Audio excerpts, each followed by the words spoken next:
अमावस्या कहलाती है। क्या करना पड़ता है उस दिन? पीपल के पेड़ की परिक्रमा करो या तुलसी की परिक्रमा करो या पूजन करो, पाठ करो, कुछ भी करो, पर सोमती के दिन दान करो, पुण्य करो, सत्कर्म करो, भजन करो। तो सोमती अमावस्या का विधान इतना शास्त्र क्यों कहता है कि सारी अमावस्याओं में प्रबल सोमती अमावस्या, शनिचरी अमावस्या से भी बड़ी अमावस्या सोमती कहलाती है। हमारा जितने भी ग्रह, सारे ग्रह चंद्रदेव के साथ मिलकर भगवान शंकर की आराधना में डूबते हैं, और भगवान शंकर की आराधना में डूबते हैं तो उस दिन जो किया हुआ दान पुण्य सत्कर्म है वो हमारे, आप लोगों को मालूम होगा, पितरों की 3 गतियां, पितर, आहुत, वासुक।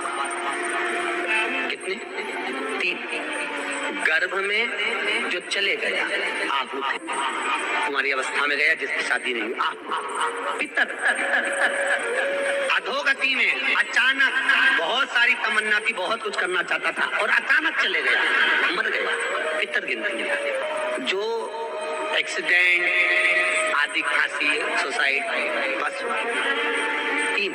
शास्त्र कहता है सोमती अमावस्या के दिन ये तीनों आहुत, पितर, वासुक, जहाँ पर घर की कुल की माता पीपल की परिक्रमा करती है या तुलसी की परिक्रमा करती है या पूजन करती है या दान करती है सोमती अमावस्या के दिन, तो ये तीनों को उसका भाग प्राप्त हो जाता है, तीनों तर जाते हैं। फिर उनको पिंड की जरूरत नहीं पड़ती महाराज, उनको तर्पण की जरूरत नहीं पड़ती। इसलिए सोमती अमावस्या का क्रम हमारे हिंदू धर्म में ज्यादा वर्णित है।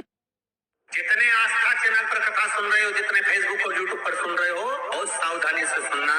जब जीवन में कहीं समस्या खड़ी हो जाए, कहीं बहुत विकट समस्या है और कोई हल ना मिल रहा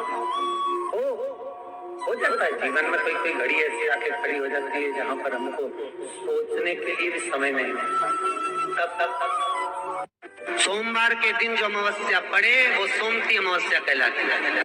मान लो कोई काम आपका अटक रहा है और वो काम नहीं हो रहा, मान लो वो काम नहीं हो रहा, बहुत दिनों से आप प्रयास कर रहे हो और काम अटका पड़ा हुआ है, तो प्रयास करना, जल के पात्र में थोड़ा सा शहद, गंगा जल उसमें डालकर, पात्र में जल लेकर उसमें थोड़ा सा शहद, गंगा जल डालकर भगवान शंकर को कुंदकेश्वर महादेव के नाम से, कौन से महादेव?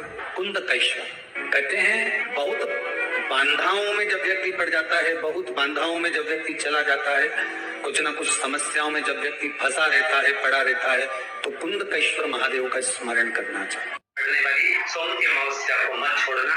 निवेदन है, एक पात्र जल जिसमें पीला चंदन, पात्र के जल में एक कलश में जल लीजिएगा, उसमें पीला चंदन घोल लीजिए। पीला चंदन घोलकर उसमें थोड़ी सी काली मिर्ची पीस कर मिला लीजिए, काली मिर्ची को पीस कर डाल दीजिए और उसमें 7 बेलपत्र उसके अंदर डाल दीजिए। 7 बेलपत्र के साथ में 7 वृक्ष के पत्ते, कोई भी वृक्ष जो आपके पास में हो, 7 वृक्ष के पत्ते उस कलश में डाल दीजिए। घर से निकलते समय पूरे घर का भ्रमण करते हुए जिस व्यक्ति को रोग बहुत है उस व्यक्ति का स्पर्श कराते हुए वो जल शंकर भगवान के ऊपर समर्पित कर थोड़ा सा जल बचाकर, पत्तियां सब शिव जी को चढ़ाकर, थोड़ा सा जल बचाकर शंकर की देहली पर चढ़ा दीजिए, शंकर की चौखट पर, भगवान शंकर के शिवलिंग की। सोमती अमावस्या के दिन ये तीनों आहुत, पितर, वासुक पत्रिका खोलते हैं पंडित जी और कह देते हैं कि काल सर्प दोष है, पत्रिका खोलते हैं और कह देते हैं पितृ दोष है। उनसे मेरा निवेदन है, जिसकी पत्रिका में काल सर्प दोष है, पितृ दोष है, उनसे निवेदन करूंगा, यदि काल सर्प दोष है और आप त्र्यंबकेश्वर जाकर पूजन नहीं करा सकते, काल सर्प दोष, तो एक तांबे के कलश में शक्कर भर लो, उस पे चांदी के 2 नाग नागिन रख लो। रविवार के दिन सिर के पास में, जिस घर में सोते हो, पलंग पर सोते हो, उस पलंग के थोड़ी सी दूर पर उस कलश को रख लो।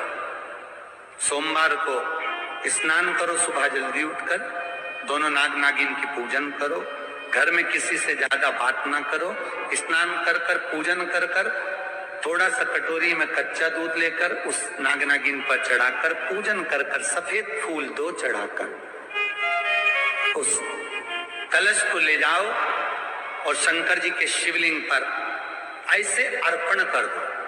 कलश वापिस ले आओ, नाग नागिन शक्कर सब चढ़ा, वापिस घर पर आओ, घर पर आकर फिर एक बार स्नान करो। महाराज, कितना भी भारी काल सर्प दोष क्यों ना हो, पितृदोष कैसा भी हो, उसमें आराम लग जाता। जहां पर घर की कुल की माता पीपल की परिक्रमा करती है या तुलसी की परिक्रमा करती है या पूजन करती है या दान करती है सोमती अमावस्या के दिन, तो ये तीनों को उसका भाग प्राप्त हो जाता है, तीनों तर जाते हैं। फिर उनको पिंड की जरूरत नहीं पड़ती महाराज, उनको तर्पण की जरूरत नहीं पड़ती। इसलिए सोमती अमावस्या का क्रम हमारे हिंदू धर्म में ज्यादा वर्णित है। सोमती अमावस्या के दिन ये तीनों आहूत पितर वासुक श्री शिवाय नमस्तुभ्यम, सब बोलिए एक बार जमकर, श्री शिवाय नमस्तुभ्यम। प्रैक्टिकल जरूर करना, कहीं सीवर वाला महाराज झूठ